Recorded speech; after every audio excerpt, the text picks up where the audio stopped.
Okay, and the 10th one came on. Okay, everything out here is about banking, even these CAFRs, okay?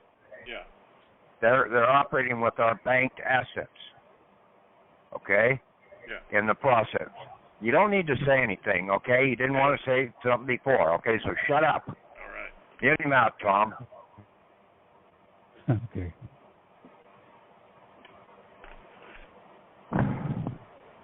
I don't need people in the background speaking up and acknowledging when I'm trying to say something. This is supposed to be for the whole, everybody else. I've given you the opportunity to speak up before.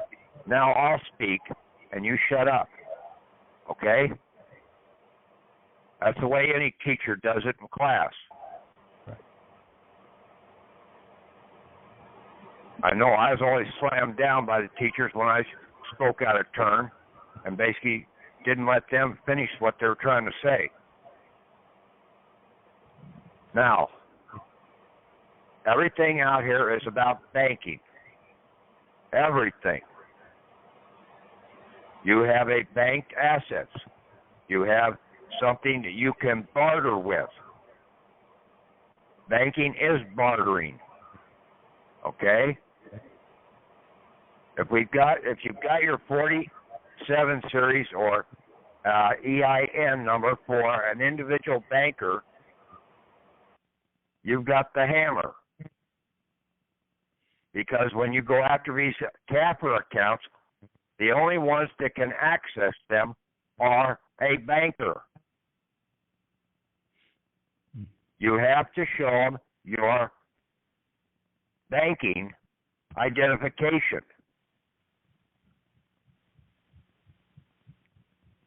I've sent out several documents here over the last couple of days that I haven't given to Tom, okay?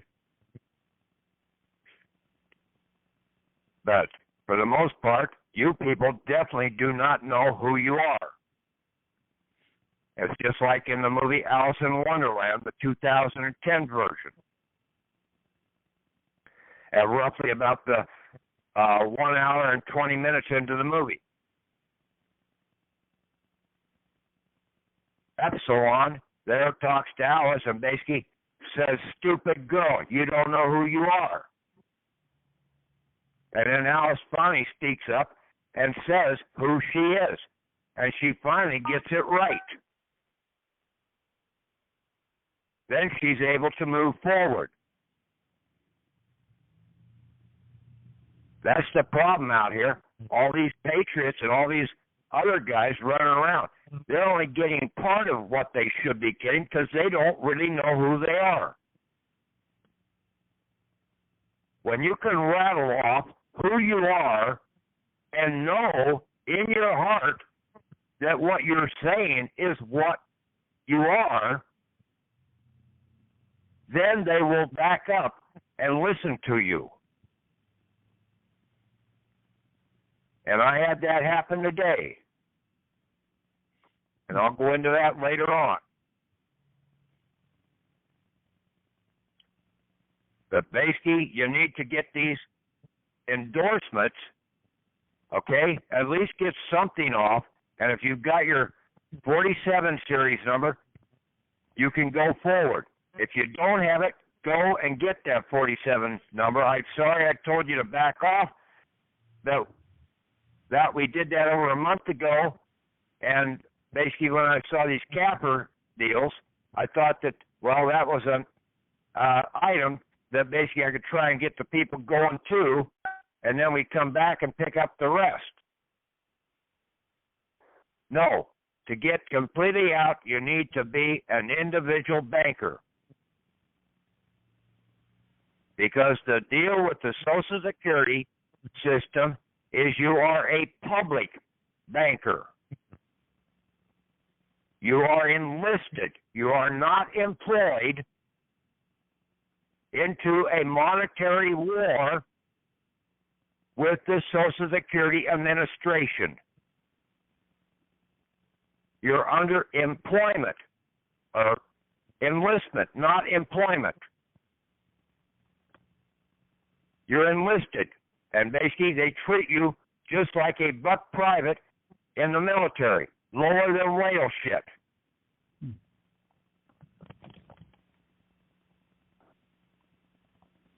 And that's a fact right now. You can look at that one and see that, yeah, they treat you lower than whale shit as a buck private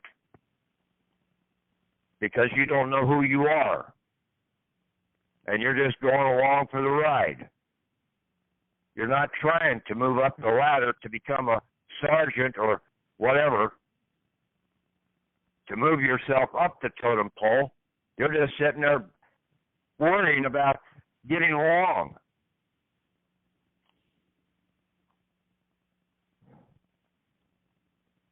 And then you don't even know that you're really enlisted, and you can, it's a military enlistment.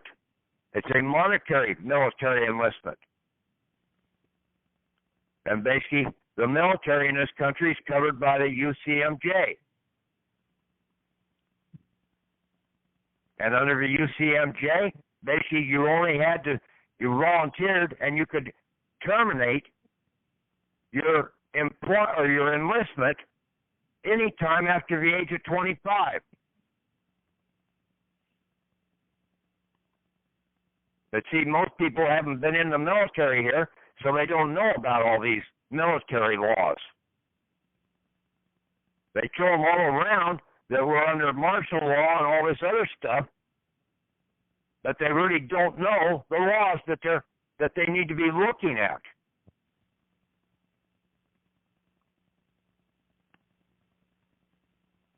Yes, when you get out of your enlistment, you have 3 days. They have 3 days to process you out. And all you have to do is say, I quit.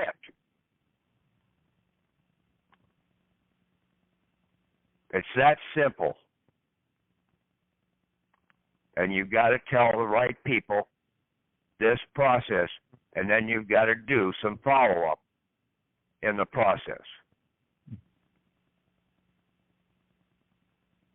I terminated my employment or my enlistment with the U.S. Navy when I was 28 years old. I had 2 4-year honorable terms. I was under a contract for 1.5 years because I signed a contract to go to become a staff instructor for a 3-year contract. I was 28 years old at the time. I was slated to take chief a couple days later. But if I was take chief, I was going to have to sign over for another year, at least. So then I might as well finish the full 1.5 years that I had to go on my other contract. And if I was going to do that, I might as well go for another 1.5 years and get the extra bonus. But I said, no, I'm done. I quit. Pissed off the old man, but there wasn't a goddamn thing he could do about it. Because I was the one in control.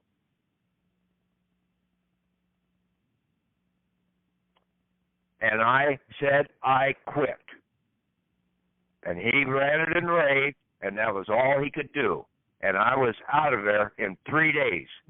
And I got all my entitlements, my enlistment entitlements given to me.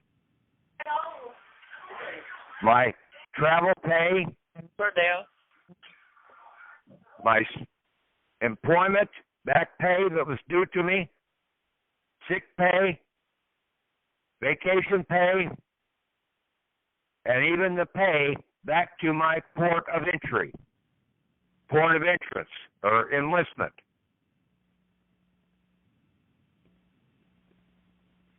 I also got a copy of all my documentation in the process, closing down my records.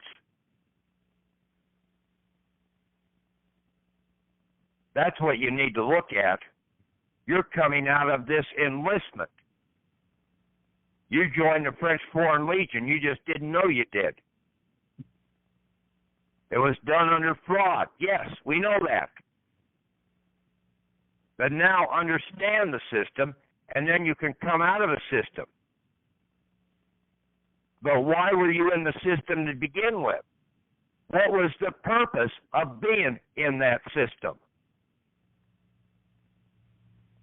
The purpose for being in that system was that you did not know how to be a banker.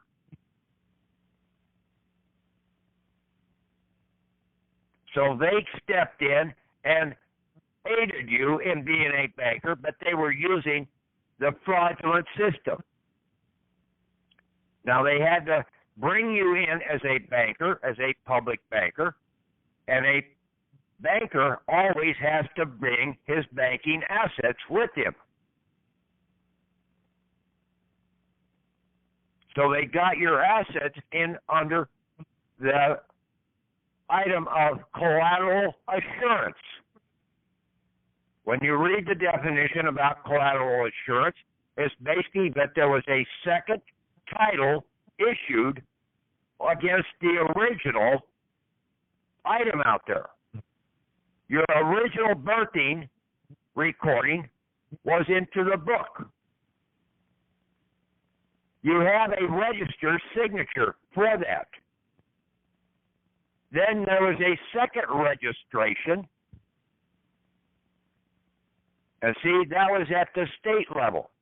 But the United States government could not operate with you there at the state level. They couldn't come in and use the assets out of the state account. So they had to set up a national one, and they had to pull so many funds out of the Treasury and put it into you, into your bank, under a false registration or under a collateral assurance. Then they could use that in the process, just like the state is using your assets in the land, title to the land here in Iowa or wherever, as collateral in their assurance fund processing. But you have to look at these word definitions. Unless you can understand those word definitions and almost recite them verbatim, you're never going to get out of the system.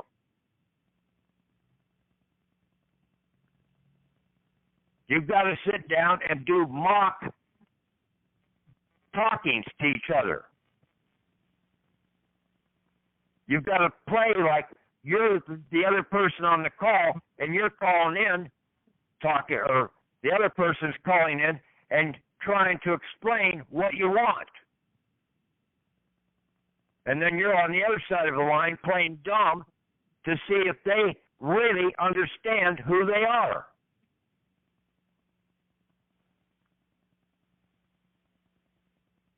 Until you can sit down and calmly go through and recite right to them and basically have them understand that you are not going to waver in your process. You don't have to get belligerent or anything like that. You just have to speak with authority when you're talking to these people. And when you're able to do that when you fully understand who you are. I was all around it most of the time here.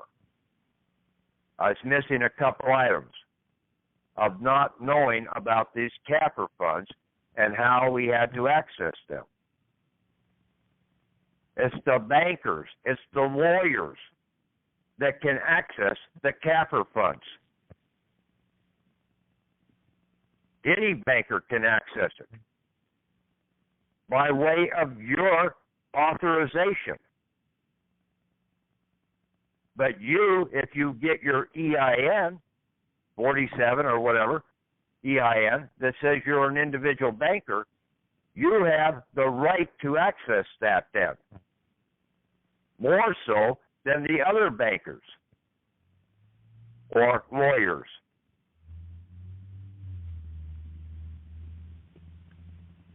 Because you are also the sovereignty of the state. They're only doing set-offs for some of their clients. And half the time, they really don't know why the system is the way it is, or else they would have been out of there, and they'd probably be servicing these people for free.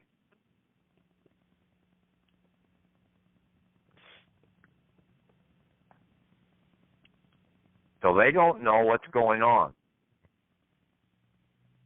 They know that basically they have a bond of liability, and that's about it. And they're scared about losing that because then they would lose their job. So if they're afraid of losing their job, they definitely don't know that they have assets out there that they don't need that stinking job.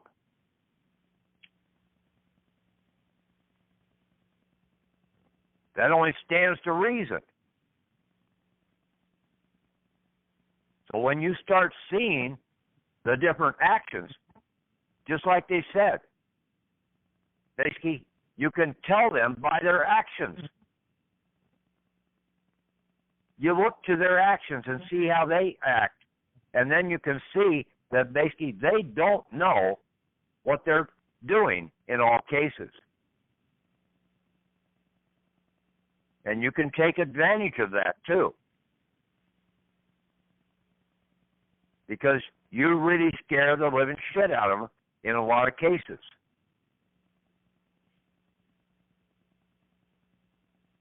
I know my county attorney is almost scared shitless of me half the time. And he's about 6'6", and here I am 6 foot. But he's a big dummy.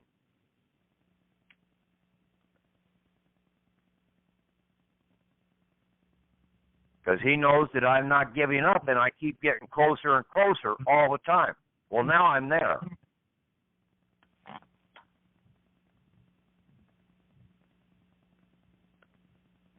Now, I sent several documents in. Okay, they received the hospital bill Monday, along with to do a set-off, and also to do a my court cases. I haven't heard anything back on them, but I was busy with other stuff, so I didn't do any follow-ups with them.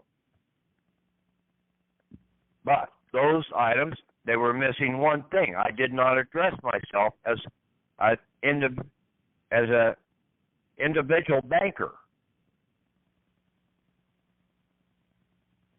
And see, you want proof that the Social Security, that you are an enlisted banker in the Social Security system? I'll give you proof. Break out your checkbook. Or look at how the Federal Reserve banks are set up with the bank routing numbers.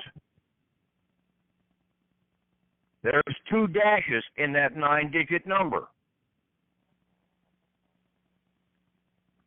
Well, lo and behold, there's 2 dashes in your Social Security number, too.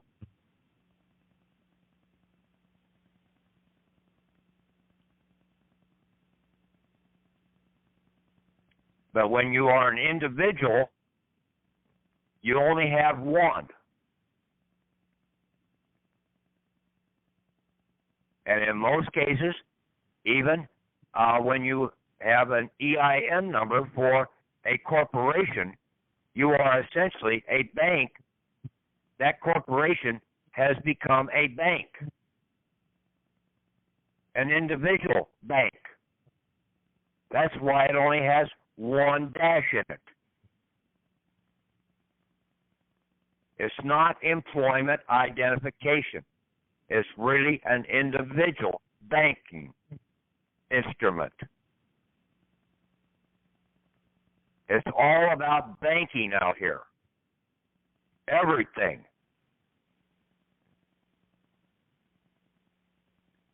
So, your Social Security is your bankers, your public bankers' routing number against the assurance funds that the Social Security is holding from the usage of your collateral assurances.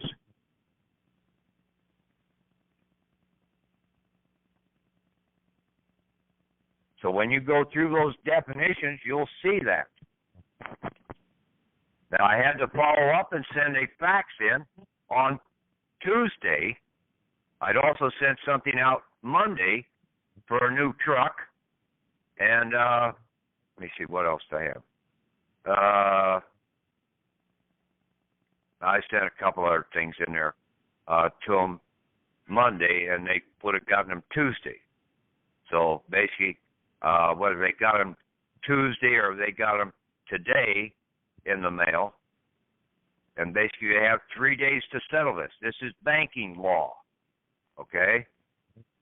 That they have 3 days to make a settlement. They have to square the books. But on Tuesday, I sent them also to the Attorney General, to the State Banking Commission, and to the Secretary of the State another item that I had there to go after them and not go after them, but basically notify them that I was also an individual banker. Not only am I an entitled sovereignty citizen, but I'm an individual banker per my IRS EIN number.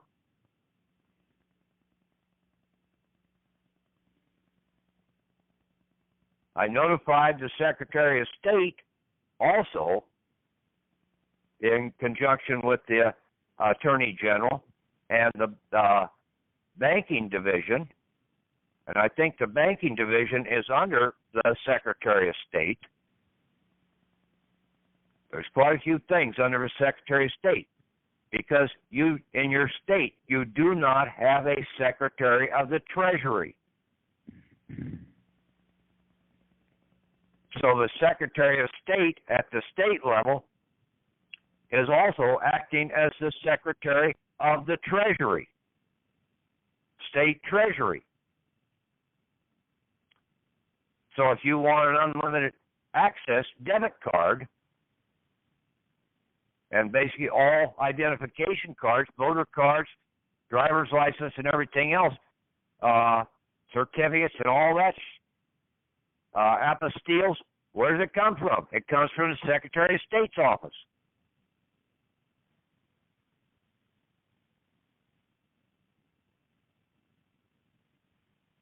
So that only stands to reason. You have to think about these things and put them in their proper perspective.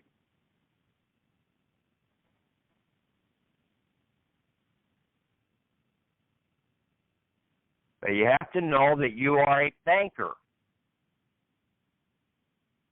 Right now, you're a public banker operating in the Social Security system under an enlistment in the monetary war action out here. You have chosen the wrong side of the war to be on. And you can unvolunteer, because it's a voluntary service enlistment.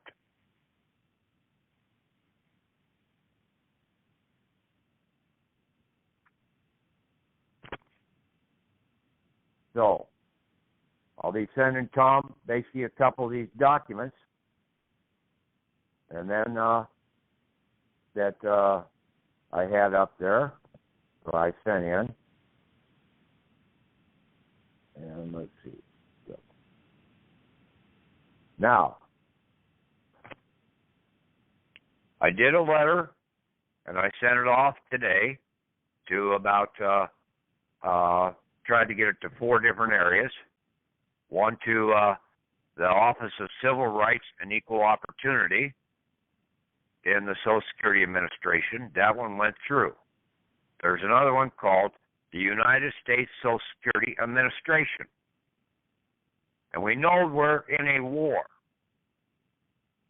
Well, basically, this one just happens to be located where above ground, where supposedly the National Depository is at. 5 miles underground. And Homer Simpson would have loved the hell out of this one. It's located in Springfield, Missouri. And this Social Security Administration just happens to be located on the battlefield.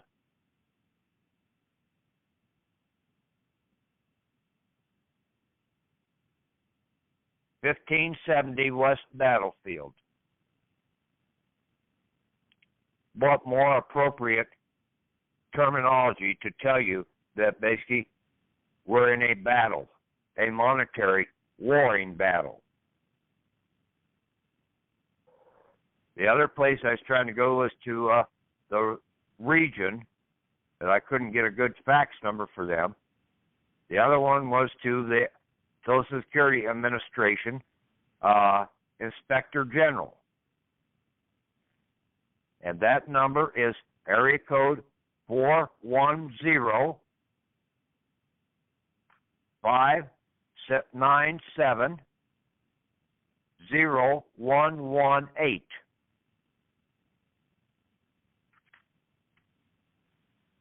And everything that's gone on out here is pure fraud. And until you understand that and can put that down in writing, don't use the term fraud, because you'll act like an idiot if you don't understand and are able to prove where the fraud is really at. You're just hypothecating, oh, there's fraud there, and basically use that term loosely and not know how the fraud is being committed.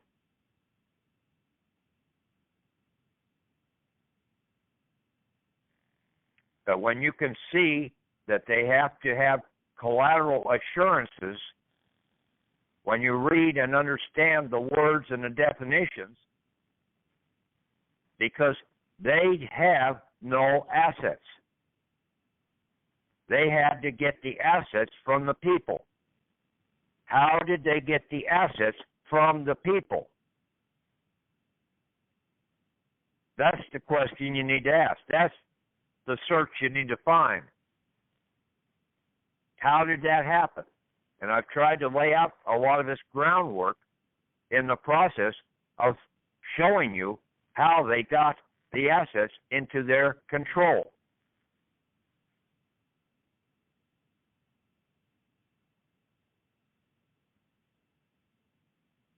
To come out of a system is very easy once you understand and you can recite who you are, just like Alice in Wonderland there was able to, at the end, start rambling off of who she was. Then the worm knew, or the caterpillar, or whatever he was, knew that she finally understood who she was. And then she was able to go forward because now she knew. But the problem is, most people out here are operating thinking they know, but they have no backbone. They're just rambling something that somebody else has said, or they're putting paperwork out that somebody else has done that they don't really understand, but they're just hoping to get something out of it, not taking the time to do their own understanding of it. And then scared to death to do it, to go and really understand it the proper way, to ask the questions. If you don't know something, ask. I mean, God gave you a goddamn mouth to work both ways.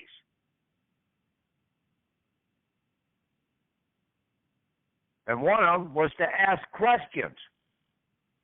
Unless you can ask questions, you're never going to get the answers.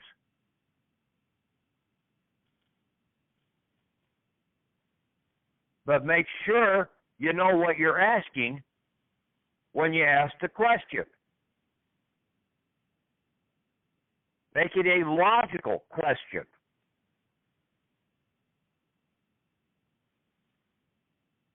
And basically, in most cases, if you start using common sense, you've already got the answer.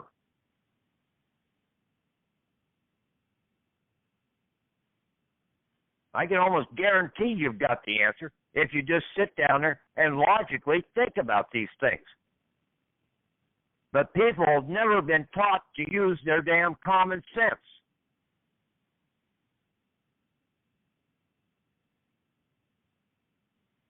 And then people turn around and blame it on everybody else, playing the blame game.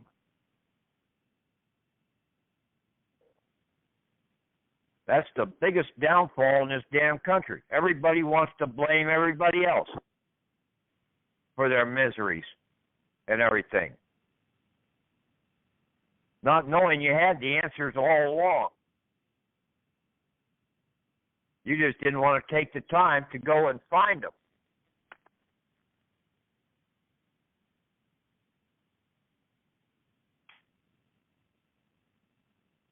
The Social Security Administration is a foreign false flag administration. The Social Security card is an enlistment card. As a public, making you a public monetary war banker.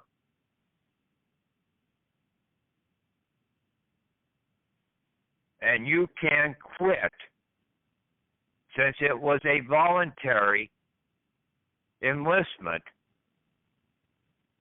But that's what you have to understand, the word enlistment. And you also have to understand that it is a banker's card. You are the banker. And you have a bank of assets with you. So when you leave your enlistment, you take your banking assets with you. They will try and talk you out of taking those assets with you. Say, no, those belong to me. And all you have to do is say, I quit my Social Security banker's enlistment. Sign it and date it. And then it has to go up the chain of command. You do a cover letter with that, and you send it into your local Social Security office. Because that's what I was told to do today. After I had a discussion with one of the people at the national level. Wow. It's that damn simple. And I told him I was going to get my assets too, my bankers. And I went on. I called up, basically, tried to get a hold of my local office, left a message there. Then I called back after lunch. They were out. So I called the national level, said, I'm not going to stop today. I'm going all the way. Got a hold of them, waited until through the automatic guy that's sitting there, rambling off all the stuff, the machine, and basically got to where I wanted to get to talk to a living agent. Well, it's going to be about 50 minutes. So basically I said, okay, I'll put on, give me a call back.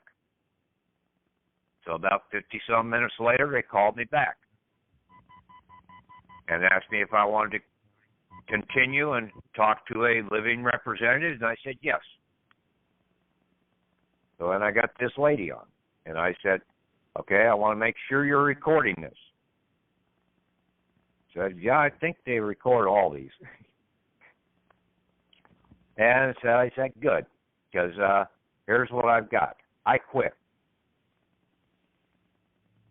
He said, what? I said, yeah, I quit my enlistment as a public banker in the Social Security Administration. And now you have 3 days to complete my enlistment termination. and give me all my bankers' enlistment or banking assets when I leave your service. Because I've got my bankers, my individual bankers' EIN number. And I have my private bank out here. So I have bankers. I have a transfer from one bank to another.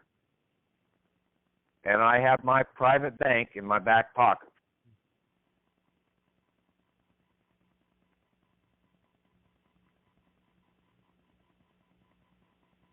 So she came on. She said, I rambled on, went over this, and I said, yeah, this is all per the military, and said, basically, this is a monetary war that we're in.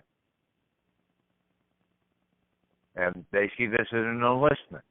And you've enlisted us as private bankers in this monetary war system here. And she says, well, I need to talk to one of my supervisors. So she went and talked to him, came back, and she didn't deny anything that I said. She just said, well, I need to find out a little more. And then basically told her about going through the military service and everything else. And I said, this is all per the law of voluntary services in this country, that after the age of 25, you have the full right to unvolunteer at any point in time along the way. And that all you have to do is basically say, I quit. 2 words, I quit. I'm no longer going to be in your enlistment. I am quitting my enlistment. You've got to get that word enlistment ingrained into your mind. And then the other word is entitlements. We use the word E.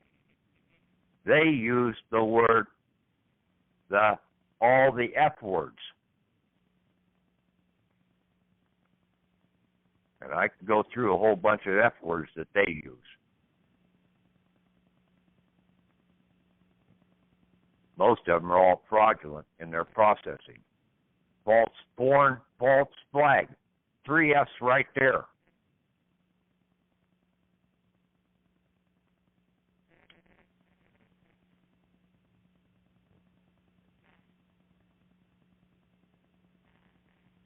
See, a lot of these things tell you, when you really sit down and look at where they're at in the process.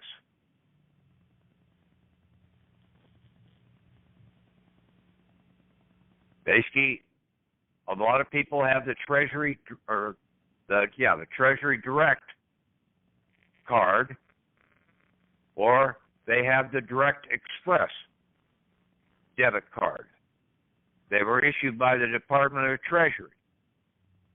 But nobody really understands what they are. They're an SSN banker's enlistment discharging debit card. You don't get a retirement pay. You are getting a regular salary payment. Mute them out, Tom. Yep, doing it.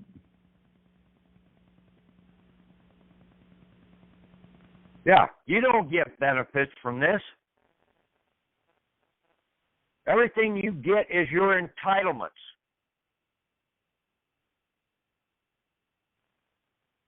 The only reason they use benefits is so that they can turn around and try and falsely tax you.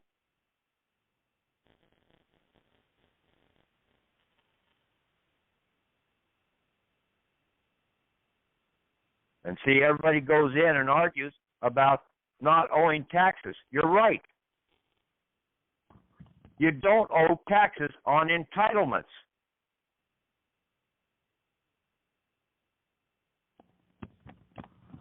But on a benefit, you do owe taxes. And if you accept it that that's a benefit, then you're dumber than a rock.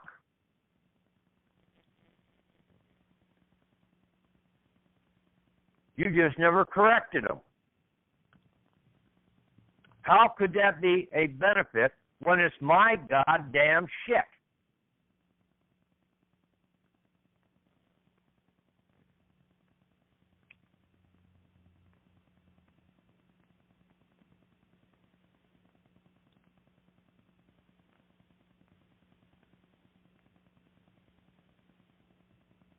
And I'm using my God in the right terminology here, okay? It's my spirit's stuff, not some hocus pocus floating around Never Land guy out there that everybody thinks that's who God is.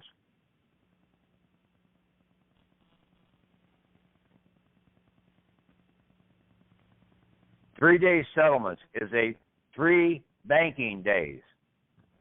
That's per the laws of banking settlements, and that's also per the law of war as voluntary enlistment service separation, covered by the UCMJ in this country.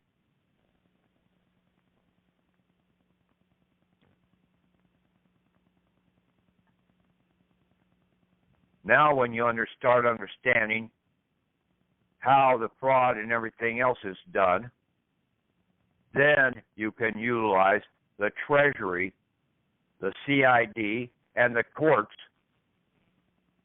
processing system. You have to go after the banker. You don't go after the living individual. The living individual is insolvent. They really don't have shit. They only think they do. Because they do that every day.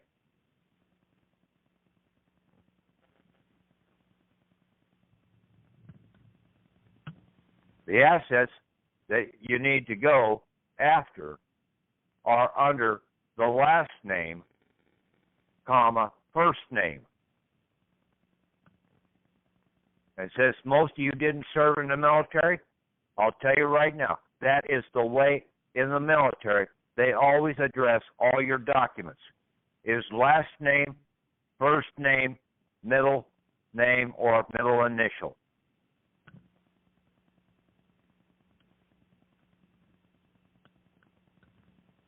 And 90% of the time, they always address you primarily by your last name in the service. So since you're in the service out here as a banker, your account is listed under your last name first, comma, then your first name. Not the other way around. First name, middle name. That's one of the other problems that people have been having out here, is they've been using the name in the wrong process,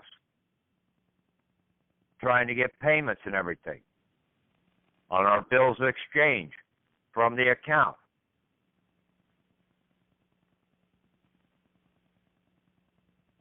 We've been told by the Secret Service, by the FBI, that basically our documents are not wrong that I've done. I stayed away from writing bonds because I tried to tell you, to write bonds, you have to be authorized by the SEC. And that's one place that they like to throw people in prison, is when they do those items. Especially if they end up going out there and adding additional debt into the system. But to try and do the money orders the way we did, no, they never added debt into the system, but they couldn't be processed either because they were filled out wrong.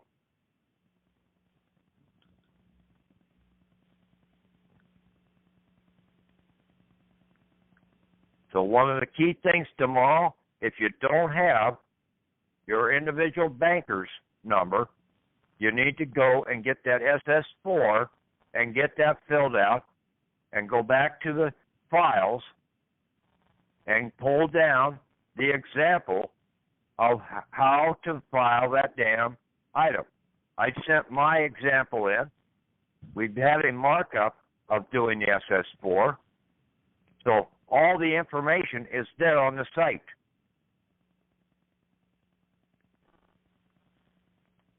Now you should understand why you need that, individual bankers, because you're going to have it when you come out. And you really can't have full access to the state CAFR, and it's a credit assurance fund reserve for the state bankers.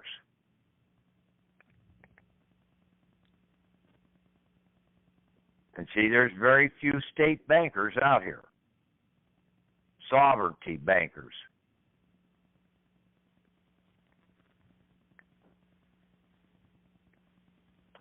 That's why a lot of those funds get as big as they do. And basically most of the other people are out there writing charges through the bankruptcy system, doing set-offs. That's where the attorneys primarily go, placing their liens and everything in that process. And you go through that and go to the bankruptcy court out in Washington, D.C. and go through their training modules that they have there to see how they do that. We've talked about that before in the past.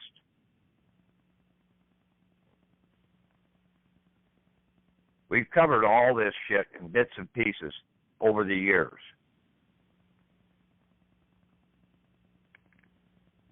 And really, there's only about one or two people that I can pretty much say can grasp what I'm talking about most of the time.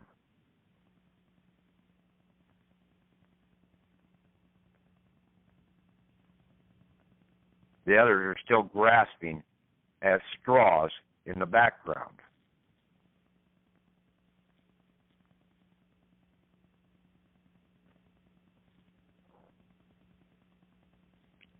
So anyway, you want out of the system?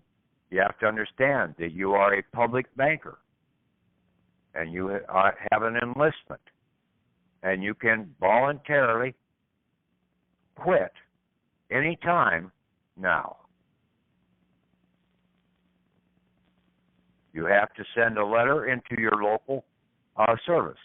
So you take a copy of your Social Security card, or if you have your Social Security card, just write on it, I quit. I would take a copy of it and put it on paper and then sign it stating that you quit. And then basically you'll surrender that over to them when they hand over your assets. I didn't turn in my identification card until the last day when they gave me my check in hand and my separation papers when I got out of service.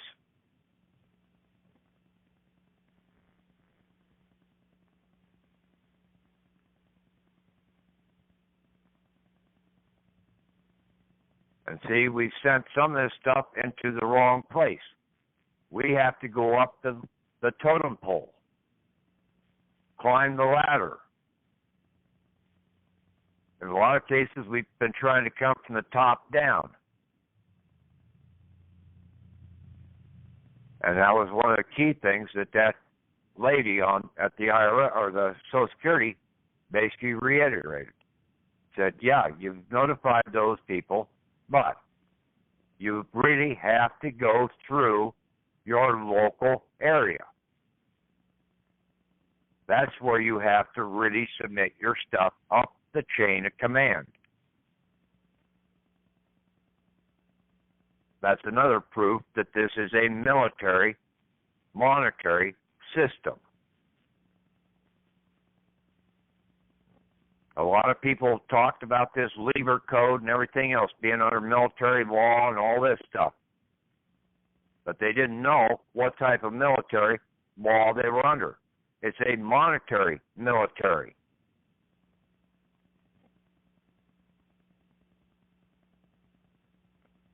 The war of the dead versus the lawful, just currency exchangement system out here.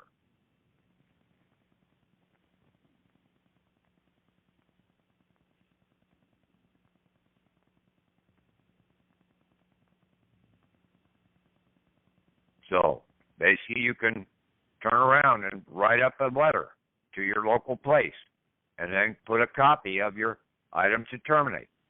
You can also turn around and go back to the, like what I did there before, go into from the call Sunday night, go to the Attorney General's office.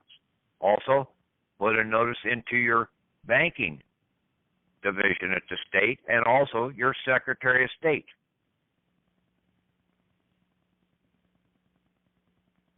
Whose secretary is that? That secretary is not the secretary for the governor. The governor has his own secretary. The Secretary of State is just an advisor to the governor. But he is the people's secretary. The same way the Attorney General is. He is the people's Attorney General. Or attorney. If the governor gets in trouble, that Attorney General can't represent him in court. Because he's not the governor's attorney. The governor has a private attorney in the process. Maybe one that's assigned by the Attorney General's office for that position. But that's only for the office itself. It's not for the individual person. And you can take a look at that, what happened with Bill Clinton.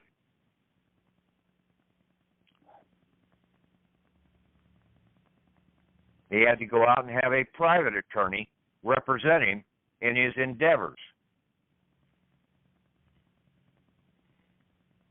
And even the Attorney General said that I can't help you with this. Because that Attorney General is not the President's attorney. He's an advisor, but that's it.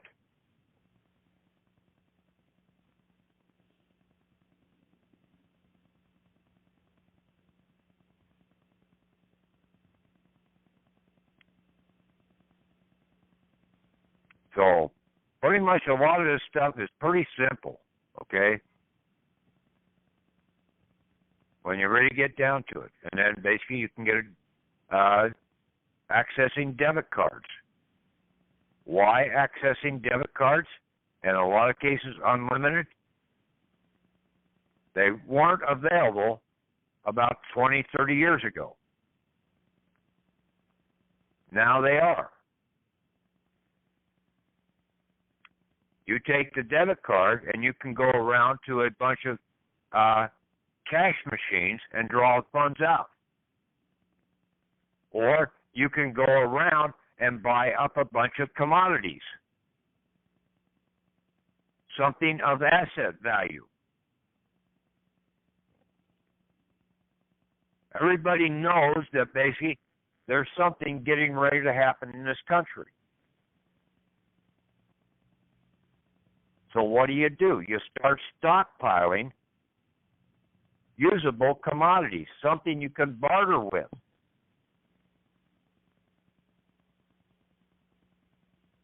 Everybody is scared that basically they've got Russian troops and everybody else down in Mexico getting ready to come into this country and take it over.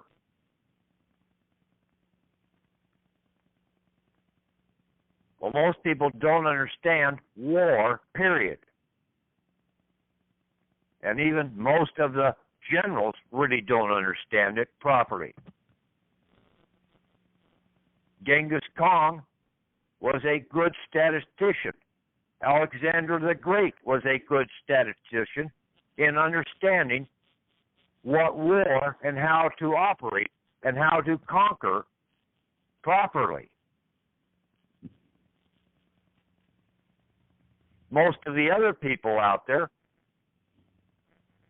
and basically in several movies you can see that from Julius Caesar, how in a lot of cases he cut his own throat because his people, his soldiers, and Napoleon, and a lot of Stalin in basically in his endeavors. A lot of these people have gone out and their troops have outrun their supplies. Or they've gone into an area and they've decimated the supplies by shooting all their damn guns and everything and torching the fields so that they didn't have the food processes to feed the troops.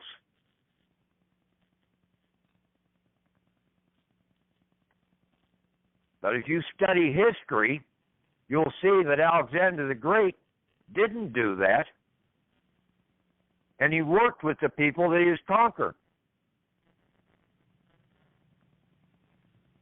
The farmers, Genghis Khan, the same way.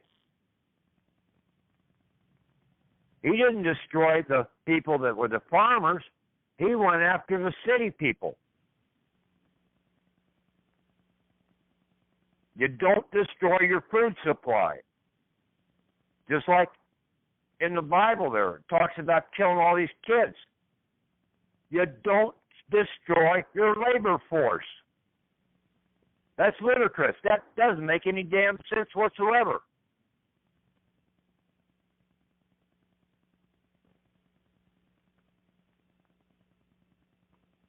You don't destroy your banking assets. And that's what those people are. They're the banked assets.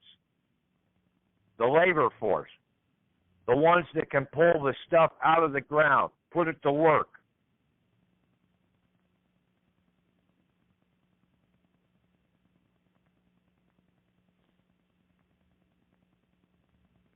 You are a bank, period.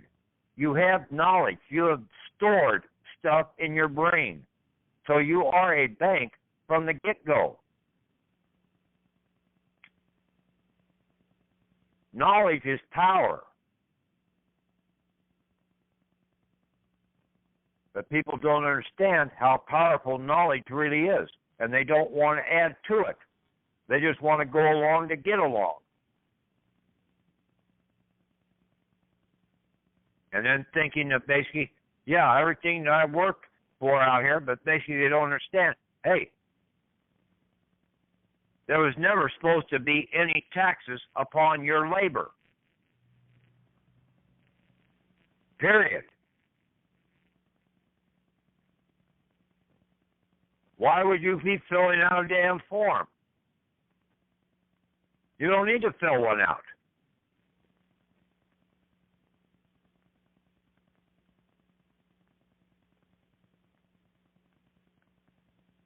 Filling those forms out is purely voluntarily, and you're telling on yourself in the process.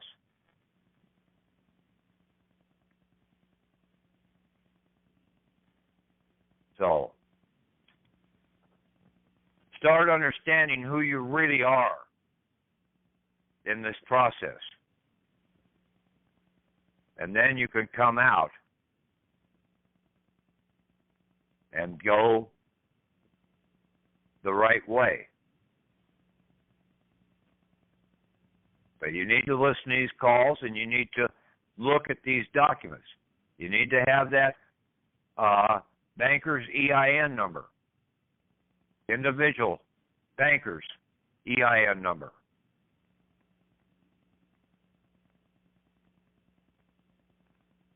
And then you can turn around and put your assets, after you pull them out of the warring side, the commercial monetary warring side, you can turn around and put them all over into the depository or depositary account and have access to the credits that you would be given for doing that. You don't need the gold and silver. You can't eat gold and silver. But you can eat flour, sugar, coffee, bananas, whatever. Cheese, something you can store for a while. Water's another big commodity out here that's going to get scarce as hell down the road. Because in a war, basically, they do tend to pollute one hell of a lot of the water supplies. Not that they haven't already done that with the farming chemicals and everything else, and the city chemicals for the yard, keeping the dandelions and everything else down.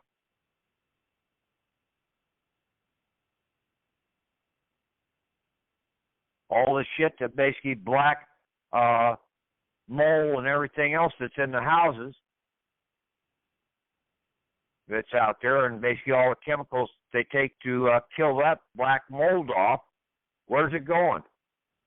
In a lot of cases, it's going into the water supplies.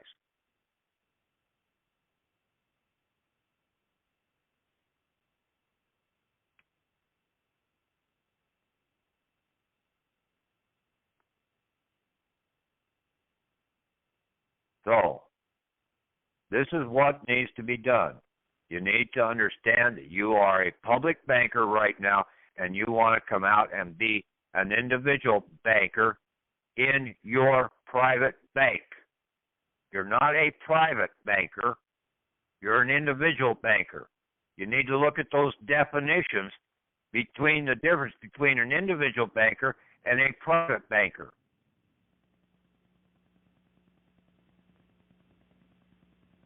And then you have a private bank. That's like a private estate or a private enterprise, not a trust. And like I said before, you never set up a trust per se. Because you never, and basically that was condemned in the Bible. If you tempted some other person, tempt not the Lord thy God. You're tempting the other person's spirit or his God in the process. You're putting that temptation in his back pocket, holding your gold. He's got his own shit to take care of. Why would he want to take care of your shit? And why would you want him to take care of your shit anyway?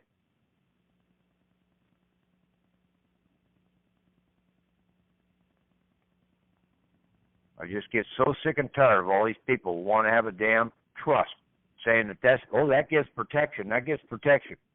Bullshit to that. You can call me a goddamn liar if you want to, but basically, you just give it time, and basically that trust will be out of your hands and into somebody else's back pocket before it's all said and done.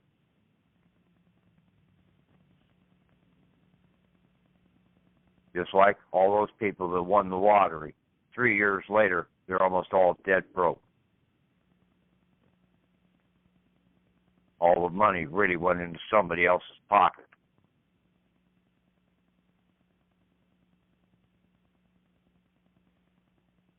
Only you can protect your stuff if you understand what you're doing.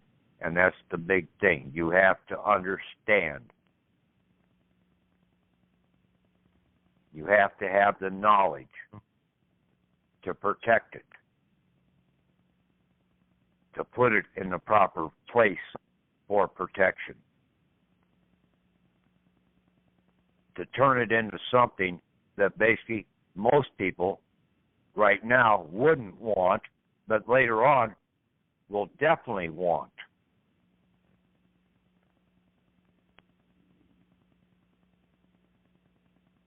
Okay. I think I'm done rambling for a while.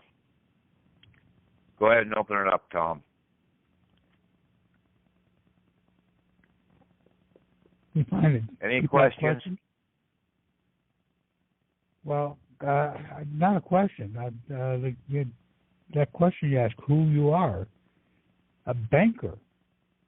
I think you need to get that firmly in mind, and then you can start presenting yourself well. Yeah, you have to understand where you are in the system right now so that you can come out properly out of the system. And right now you're a public banker in the Social Security Administration, because basically you've got 2 dashes in that Social Security number. That's a telltale sign right there. Right. Because all bankers, all bank routing numbers have 2 dashes in them. Only an individual has 1, because 1 stands for individual.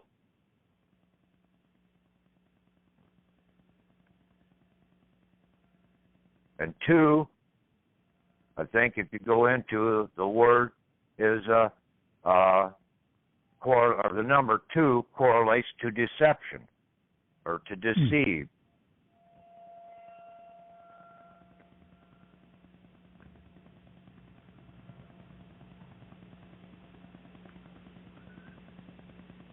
I think that's what Harold told me. Any other questions out there? Yes, I have a question. Yeah. Okay, so I'm looking at this SS4 online filing example that you posted. It says Patrick Devine, Private Bank, E&T, and it stands for Estate and Trust. But you said stay away from trust. Is that still acceptable? That's what I had on mine. Patrick Devine, individual bank. Let me see what the hell I have. Private bank. Okay, Patrick Devine, private bank, E&T. Okay? Basically, most banks out here are bank and trust. So I put E&T, since I have an estate EIN also, and a 98 series foreign grantor trust number, so that I can use those as my routing numbers out of my private bank. I'm not setting up a trust per se as a trust, but I can use those numbers as routing numbers out of my private bank, if need be, into their banking system.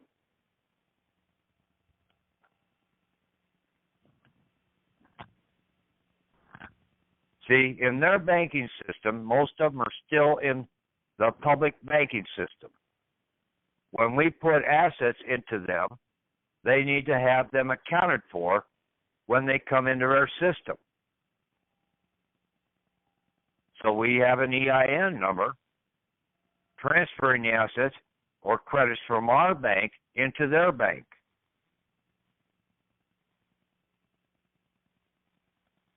Like when you want to purchase something.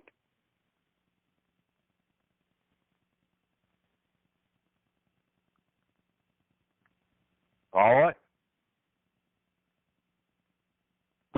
Yeah, that makes sense. Yeah. Anything else, basically, pretty much just go with the way that is. The guys that pretty much followed that template had no problem in getting in there and getting the 47 series number. Actually, it's very easy online. Yeah, I had no problem getting it. I was just wondering if I wasn't able to get my 98 series trust, I was able to get a. You don't need it right now. You need this one. This is the one you need right now. Okay. Because you're a banker, a public banker, and you need to get over to being an individual banker. Then you can come out of our system.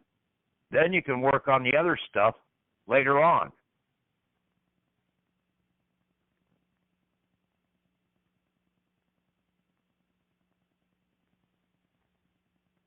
That was the key one that we were missing in most all of our documents out here, is going after the public banker, the name asked backwards, last name, first name.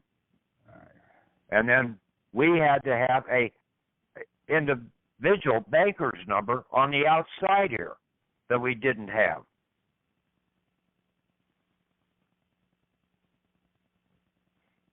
Address per se, not using the trust or anything like that.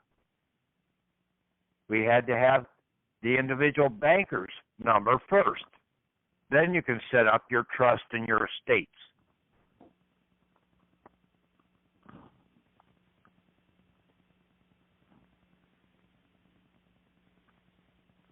Okay? Okay. And like I said, you need to try and get down.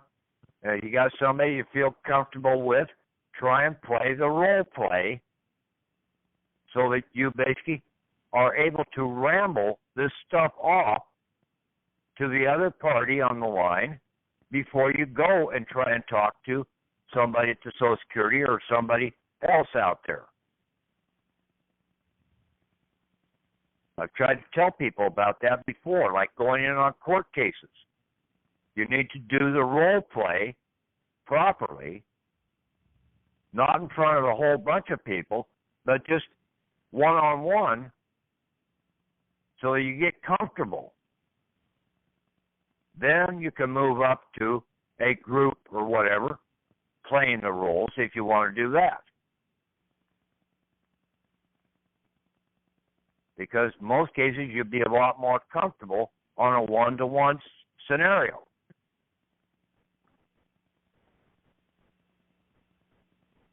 And I said also, if need be, use the mirror. Talk to yourself. Use your mirror image. Now, if he starts talking back, then basically you're in trouble.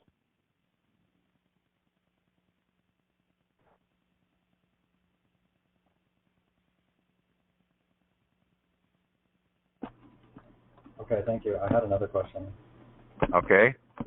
You were saying that you need to know the chain of the fraud, and I had a few notes on this from history and a lot of these historical things that you talked about. I listed these events, the Reconstruction Act. You got to speak up a little clearer. Yeah, you're rambling. I listed all these historical events to talk about the chain of the fraud. I'm wondering if you can tell me if I basically have the right idea about mentioning all of these things that happened in history, like the 14th Amendment, the Alien Registration Act, the Trading with the Enemy Act, Social Security Act, the Arbitration. You don't need to mention any of those, okay? Those are background for you to understand, to see how the chain of command or these items came about. But in a lot of cases, these things really are a lot older than have been out there in history way before these modern items came about. They're all documented in the Bible. You can take every one of those items that you mentioned there, and you can find them documented in the Bible. How the Hebrews and everything kept getting themselves into trouble.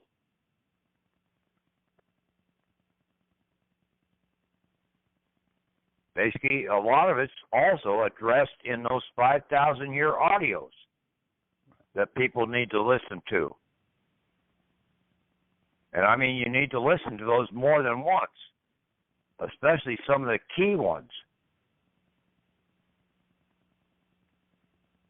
And that will basically really help you, give you some listening, and basically then that will support yourself more than anything out here, because the guy does a damn good job on those things. Now, he didn't understand the whole monetary system about this public banker. He didn't understand about the collateral assurances or the assurance funds that they had set up. He knew there was something wrong, and that they were going to, and the founding fathers knew that they were going to be doing something, but they didn't even know exactly what they were going to be doing.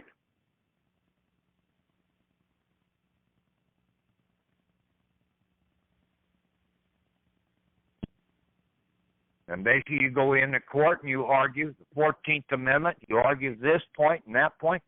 You're arguing. If you ever have to go into court, you're there to settle the matter. You're a banker. I'm a settlement banker.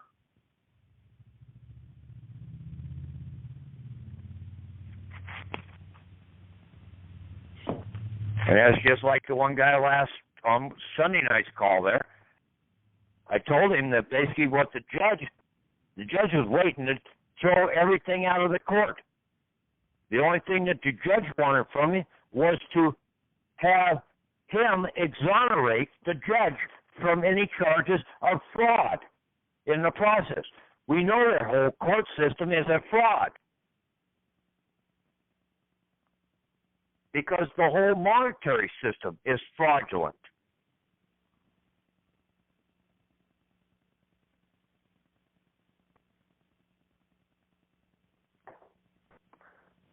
But it's just one big game. This is the biggest casino on the face of the earth. It puts Vegas to shame.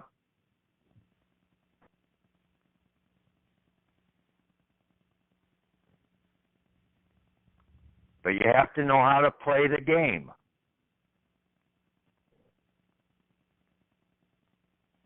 And then since you're dealing with most people out here that don't know how to play the game, you can end up being the winner.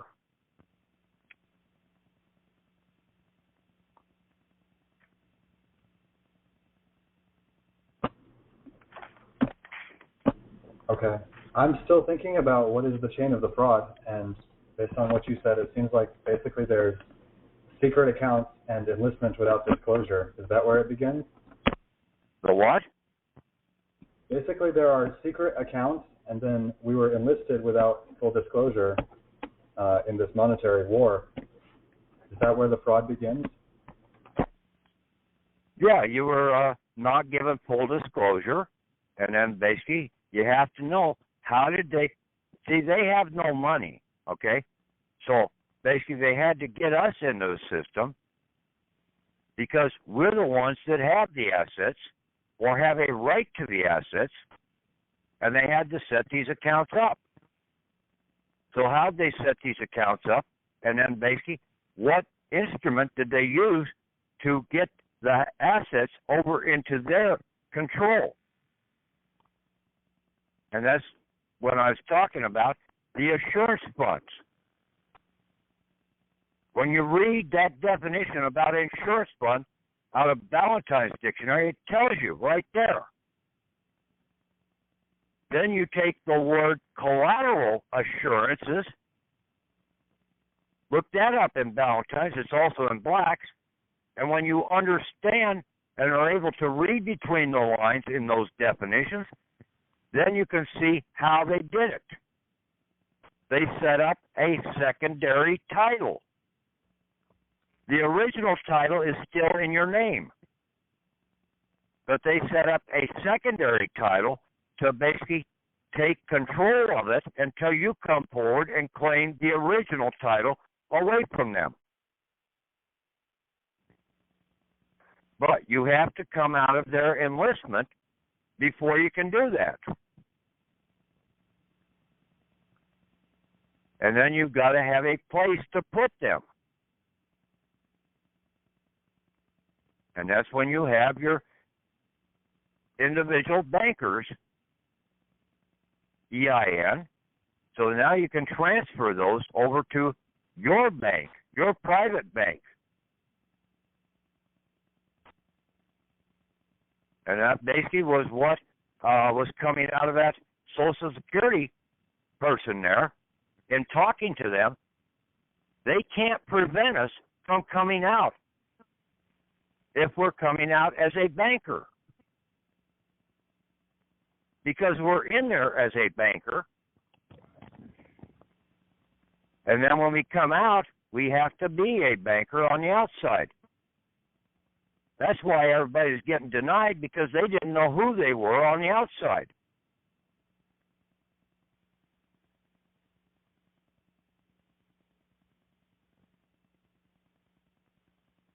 You understand that? Yeah. Okay. Anybody else have any questions? So, yeah, this is Steve. Hi, Patrick. Yeah. We don't have to go through the bankruptcy court or the trustee or any of those guys anymore. No. Right. I got it. We know how to use them now, or I do anyway.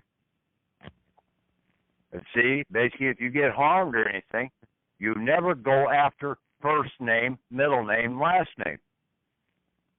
You go after last name person, then first name, then middle name in your suit.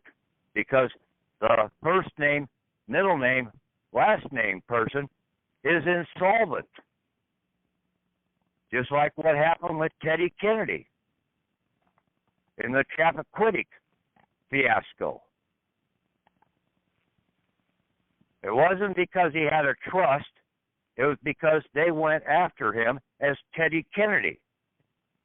And he was insolvent, so all they got was the money out of his back pocket, his suit of clothes, and his vehicle. Everything else was under his banker's name, which was last name Kennedy Teddy.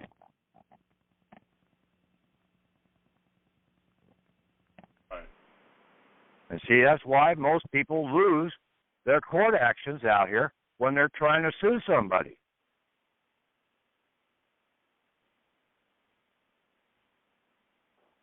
But if they went because after, they're not really going after the big assets, they're going after the peanuts.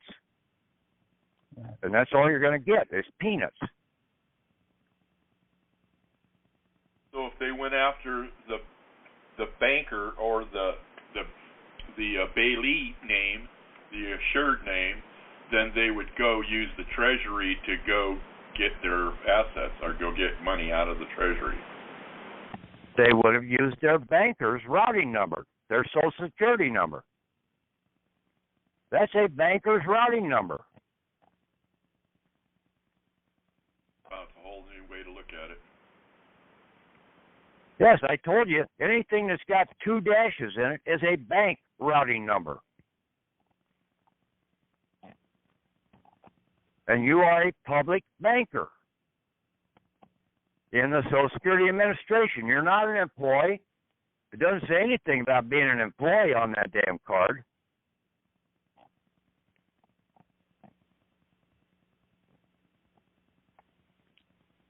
And then they used the word employee entirely wrong for the EIN number because it's really individual. But they do have individual taxpayer number sitting there or name sitting there. It's just whether the people understand which one they really want to be calling themselves.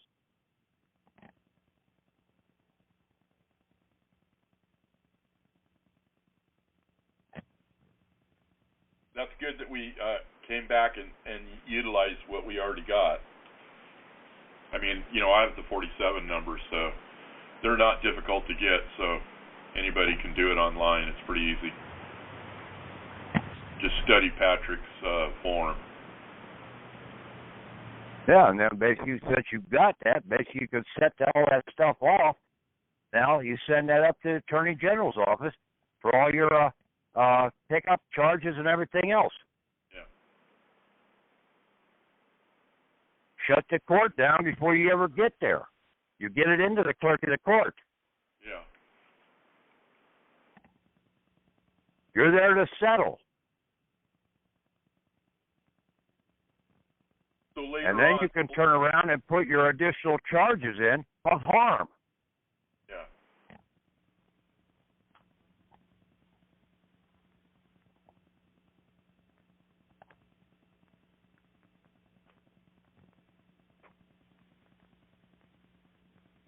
Anybody else?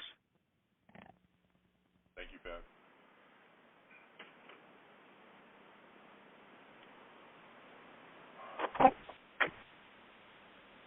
Looks like not, Patrick. Okay. We'll talk to you later, then. Thank you very much. This has been Great. very enlightening. Okay. Thank you. Talk to you later. Okay. Bye. Sure. Bye.